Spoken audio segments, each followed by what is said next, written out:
We are in Iowa, and let me tell you guys, this is like the Twilight Zone. The place where we're staying at, the Mason House Inn, the internet service there is just about half the speed of dial-up. Anywhere else, we can't get any internet service at all. The gas stations do not have card readers for debit or credit cards on the pumps. We moved back into the time of this house back here. If you notice, this is the house from the famous painting American Gothic. Thought it'd be a good backdrop to tell you where we're at and what we're doing.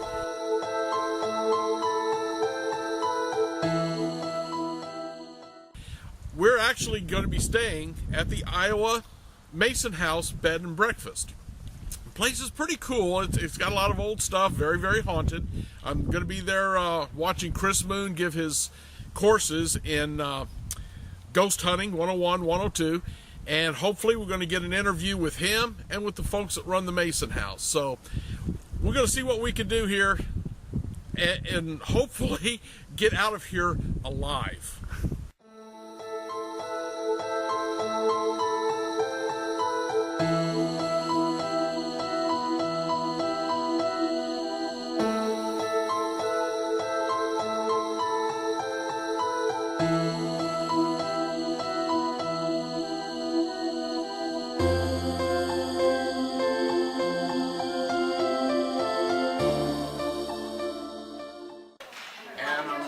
Still in Iowa, still at the Mason House, and this is Joy and Chuck, the owners. We've had a couple of days of some incredible evidence, some good lessons in ghost hunting, and the stuff that they've shown from this place is just awesome. This is the kind of place you got to go. All ghost hunters need to come here. So, can I get just a brief history of the building? Okay. The inn was built in 1846 as a steamboat hotel.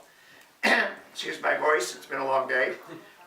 He's talked a lot today. I've talked way too much. Iowa became a state in 1846, and this was actually completed in July of that year, where Iowa became a state in December, so it's over in the state. And this was one-day travel by steamboat from Keokuk on the Mississippi up to Bentonsport. So it was a natural stop. It was built by a man named Billy Robinson, and he called it the Ashland House. Billy Robinson owned it for 10 years and called it the Ashland House, as I said. And then he sold it to Lucy Nancy Mason, who called it the Phoenix Hotel, and they owned it from 1857 to 1956, 99 years. And all the 90% of the furnishings in the inn are original to the inn because of that. It's been sold intact ever since. It's an amazing part of the environment here. During the Civil War, it was an underground railroad site. It was also a field hospital for wounded soldiers, and we had Civil War soldiers here for that.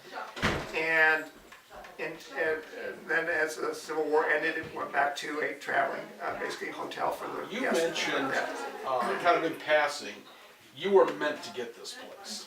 It appears to be that way, yes. Why would you say that? We actually came through here. I was in the Air Force for 25 years, and we were coming up on retirement. This part of the country, there was a farm up for sale in Van Buren County. See, we were going to be gentlemen farmers, teach our daughter vocation. So the same website that had the farm up for sale had the inn up for sale. We liked antiques, so we said, let's go over and look at this old hotel. So we walked in here, and it was like coming home. I felt like I'd been here before. It was an amazing feeling. It was like I've lived in a lot of places all over the country and never felt like it was home until I walked in here. And so it was 4th of July weekend. We couldn't see any of the rooms. We were only able to see the main floor. And so we went home the next day, back to Dayton. And I told Joy, I said, that place haunts me. I don't know why he's into her. Had no idea it was their spirits here. And I said, we need to go back and spend a couple days there and get it out of our system so we can go on with our life. So we came back about 3 weeks later, and I spent 3 days here, fell in absolute love with it, and we said, okay, we can do this for 3 or 4 years like an assignment. Why not come back and try it? Years later, when Chris Moon showed up in 2005 and talking on the Innocence Tale from the Dead, that they had chosen us because Joy's empathic, our daughters are that way, they're very sensitive, and that was not the way it was with previous owners, and they thought we would make a great owner of this facility. So would you say there was a plan all along for you all to come into this If you talk bus to them, station? if you talk to them, they would say that. They would? They actually went back to Dayton, a group of them to convince us to come back here apparently, and they admit to that. So they liked us and want us to be the next owners. And it's to the point now that they've said, and we've always been concerned about bad spirits coming in here and things like that because we opened it up to the world here. And they said, the spirits have said, no, we are the security here, and they know if something bad came here, we would leave. And we told them that out loud, and they don't want us to leave, so they protect the inn from the bad spirits. Okay. So it's become paranormal. Joy, you're Disneyland here. sensitive. How is your day here? I mean, do you see things, sense things constantly? Is it? Not constantly, but quite often. I'll pass a room and there'll be somebody sitting in a rocking chair and I'll back up and like, can I help you? And they just look at me like, oh, you can see me? And they just fade away. And I'm like, okay, that's weird. But that happens quite often. Not on a daily basis, I'd say, but quite often.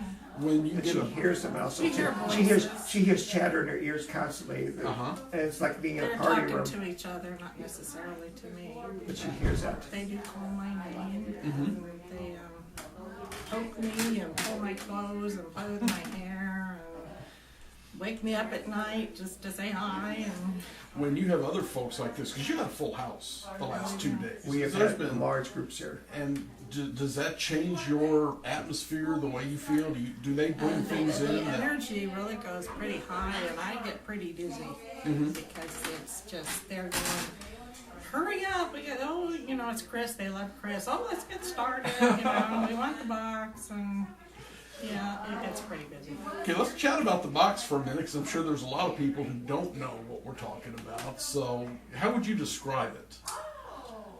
This is an electronic box, and it was designed by Thomas Edison while he was alive, apparently.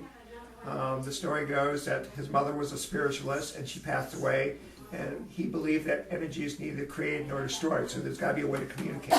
And whether he made the box while he was alive, or whether he had drawings for it, we don't know, because when he passed away, everything was destroyed. Even all his journals were destroyed that had anything written in it. And he kept daily journals. But he talked about it in newspapers and articles and stuff, and publicly talked about making a box like this. Well, it was completed, I believe, in about 2004 by a man named Frank Sumption in Colorado. And the box, the voices coming across the box said, "You are to give this to Chris Moon." And of course, we didn't know anything about this at the time. Right. And we got a call from Chris Moon in February of 2005 saying one of our guests stayed here, had a paranormal experience, and suggested he come out and do an investigation. So he called us up and said, "Can I come out and see if you're haunted or not?" We said, "No thanks, we know we're haunted, we don't need you here." And at that time, we were a Don't Ask, Don't Tell society. We didn't talk about it publicly. We just jotted things down, kept notes, kept Joy's journal going, but we were never public about it. And fortunately, he didn't take no for an answer. He called us every week for 3 months, and finally says, "I can tell you who's there and why." And Joy says, "Come on down, I want to know who's here." And so he came here in May of 2005 and brought his telephone to them. At that time, it was the original box that was made. And we didn't know it until maybe a year or so later, but we found out that that was not only the original box, but we were the third location in the world that used that. And we became part of the ground floor of this project. And every device ever since has been used here, even first time in public devices. And even this weekend, we had a brand new device used. It was used Halloween in Denver, Colorado, for the first time in public, and we were the second site to have it used at, and we're still experimenting with it. But we have been on the ground floor project for 11 years now. We've been a part of this. So The first time he turned it on, we talked to Billy Robinson right away. Billy Robinson. He was the one who filled me in the morning. We were having this conversation. Chris arrived We at got midnight. lost coming here. So it was I can understand. It was a Friday night. He arrived here at midnight. We did an investigation on the house, and then at 3 in the morning, we turned the box on and had this discussion. And once we realized this was real, we fell out of our seats, and we used it as a historical research tool. Because we were doing research on the town and the building and the people here. And when I first walked in the building, I said, "Wouldn't it be neat if these walls could talk?" Little did I know, 4 years later, the walls were actually talking. The original builders, the people who lived here, people in town were talking to us and telling us about the town. And we were just, they would give us names and dates of when buildings went up and when it came down, and we could do research off newspaper articles and then validate them. So we were getting really good information for historical research. I apologize for that. It became a historical research. It was not for us to talk to our relatives or anything like that. We were more interested in the building itself and the life that was going on here and the spirits that were here. And when we first got here and started talking, we asked some of the spirits who were here, and they said there were half a dozen children and a total of about 65 spirits. And that had increased from when we first bought the inn, 4 years before, because there were only a handful then, they said. Now we're in the hundreds, and it's becoming a resort site for the spirit world. They come here, they like it, they stay, they go out and get family members, friends, and it's growing rapidly.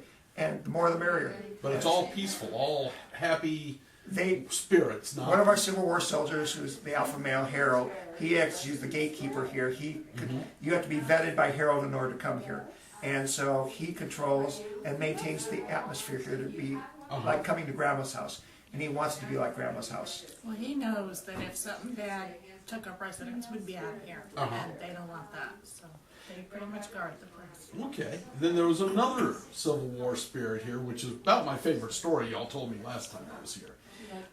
Young man got his picture taken by accident. Yes. Yeah, there was a class here, and they took a picture up in room 6, and they're like, "Who is that?" And we found out his name was Marky, and he was a Civil War soldier from Macon, Georgia. He was 15 years old and died of a chest wound here. And you said he thought he was dreaming. He didn't know he was dead. He had died in his sleep, so he thought he was having a vivid dream. But he couldn't understand the way we were dressed. And after 3 years of talking to him, we finally convinced him he needed to go to the light. And he did in February of 2008. And when Chris came back in May of 2008, he came through the box first. And he had a very strong young voice instead of a sleepy, comatose type voice. And he thanked us for sending him to the light. He realized it took time to do that. Right. And he was very grateful. And we asked if he was back at the inn. He says, "No, I'm going to be Chris's technician for the next year, following around, learning how to use the box." And then he's back here ever since. And if I remember the story correctly, and excuse me if I'm wrong because I do this a lot, but when he finally crossed over, there was an actual ghost celebration going There on. was orbs shooting all across. Visually shooting across the room. It looked like the 4th of July in the room. And you could hear them singing, and angels were singing, and heaven was rejoicing that he had finally been saved. And you could hear all of that over the It was box. audio without. Oh. It wasn't through the box. People were hearing it in their rooms, just. And they could see the orbs shooting through. And I just got a chill loving this story. Yeah, I just did turned too, ice. I just turned ice. So that Marky likes the story. Okay, well, I agree with you because it just happened to me too. It just got that tingle all over. Yeah.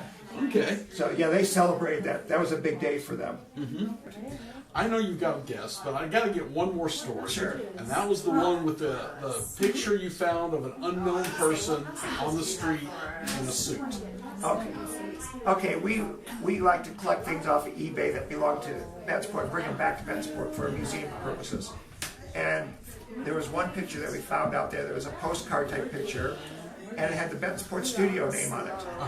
And it was a gentleman in this, basically in a baggy suit, a brownish tan suit. And so Chris came, and I put the picture out on the table. We were down here in the dining room doing it in the bay window. And I said, "Does anybody know this gentleman?" And the conversation across the box was, "I think it's so-and-so. No, it's not." And they started talking amongst themselves, and we were recording this conversation. And it was just amazing. And then all of a sudden one spirit says, "I know who that is. I'll be right back." And a few minutes later, he went into town, the rest of town here, and brought him back in. And the guy says, the teenager says, "Yes, that was me. My mom made me wear that suit. I never liked that suit." But he was a mill worker here in town. And so the conversation went around this gentleman. So Chris took out his camera and shot down through our 40-foot dining room a picture. And it turns out that they didn't only go get this gentleman, they got everybody in town to look at this picture. And there were literally thousands. It looked like a snowstorm. When a snowstorm in the end, it was filled with orbs packed in here. And they said, yes, thousands came here from the original town to look at this picture because it was their family and friends. Amazing. And so they brought everybody to look at the picture. And we had a wonderful conversation that evening with all these people that came to see this picture. And we were just amazed that this is not just a inhabited building, but it's a true living ghost town. But the people in town don't want to hear that. But it really is. There's original residents are still here. And they love it here. You've played some incredible EVPs. You've got ghost cats. Yes. You've got ghost children. Things that move and on camera. How many ghost hunting groups are getting in here in a year? We do an average probably about one team a month. Wow. Every year. And some months we will do 2 or 3, and other times when we are in our tour season, they want to be by themselves typically, so they don't have bumps and things, and they can go all night long without disturbing other guests. So we get a lot of teams in the middle of the week here. In the wintertime, we'll get them on weekends when there's no wake here and things like that. But it averages a team a month. But a lot of them come back 2, 3 times. Most of them are repeat. And you said you have one team out of somewhere that comes back once a month or once every couple, 3 months? Minnesota. Out of St. Albans. Well, how can these other groups contact you and get in on this? Just give us a call and Okay. We have a website, masonhouseinn.com, and if you go on the left column, there's Ghost Hunting 101, 102, and Joy's journals there. You can actually read transcripts of spirits that we've talked to and the events that we've had here. And it'll tell you when Chris Moon's coming. We don't have next year's up yet because we have to talk to Chris before he leaves here today. But we will set up dates real soon for next year. Okay. And if you want to stay at the inn while he's here, you need to make reservations early I noticed that. all the rooms fill up very quickly for the year. But if you want to come on your own, just pick a time and let us know how many. If you want, we have a whole house rent. If you want the whole house by yourself, Okay. we will block off the house for you. Or if you want certain rooms, but if you do certain rooms, you have to be mindful that there may be other guests and you can't be walking around in the middle of the night. Right. So, but we do have ways of helping you out that way. Okay, and you have a phone number they can call on. 319-592-3133. All right, because I'll run that on the bottom of the screen. Stay at masonhouseinn.com. Okay, Is well. the email. Stay at masonhouseinn.com. Yep. That's right. All right. Easy to remember. It is. Well, thanks for your time. I do appreciate it. I know you got guests, but this has been an incredible weekend for all of us. And Well, I hope you appreciate enjoyed it coming back here and doing an investigation with I us. did. Thank you. It's a pleasure. It Thank you was- for your book. No, I'm glad you enjoyed it. I hope I gave it it was accurate. It was good. Thanks. And one of the things that I want to, and we need to clarify here, we're not here to convince people to be believers. We're not here to change their religious beliefs or anything else. When we present things here in class stuff, we present them as we're given. We never use our own evidence. We always use different group stuff because that brings validity to it. And we want everyone to know that what we're getting is what other people have gotten, not what we, and we're not creating anything here. And they can, if I saw correctly, just type in Mason House Inn in YouTube and get a whole string of videos. All kinds of videos. By different groups from all over the... And we also have on Facebook, if you go to Mason House Inn group, there's a lot of videos that people have actually shot here. Okay. And you actually see orbs flying around in interaction with the guests. You showed one where the orb was a child jumping up and down on the bed. That's on that. Went up a couple times and down it. Yeah, that was cool. Yeah. All right. Well, there you go, folks. Come back, check this place out. You've got to contact these folks here. It's And you don't have to come just if you're ghost hunting. We're open all year. You can come just to have fun, relax. And if you don't want to do something with the ghosts, we do have 3 rooms in the other building that are not haunted. And one other thing is, our spirits are very respectful of our guests. If you want to come in and interact with them during the day or evenings, and that's fine. But if you don't want anything to happen at night, you just say, "Leave me alone," and your room's off limits. They're We very don't respectful. guarantee anything. This- That they will visit you, but if you say, leave us alone, we do guarantee they will leave you alone. That's just incredible. The idea that the ghosts are that cooperative. They are. I have never heard that anywhere before. We treat them as extended family, and they treat us as family, and that's the thing. We don't yell and demand and command like you see on TV, dramatic stuff. That's not the way it is. Okay. And we're very respectful of them, and they're very respectful of us. Okay. Well, thanks again for everything. You're welcome. And Thank you. we'll see you again soon. Thank you. Thank you for coming and joining us.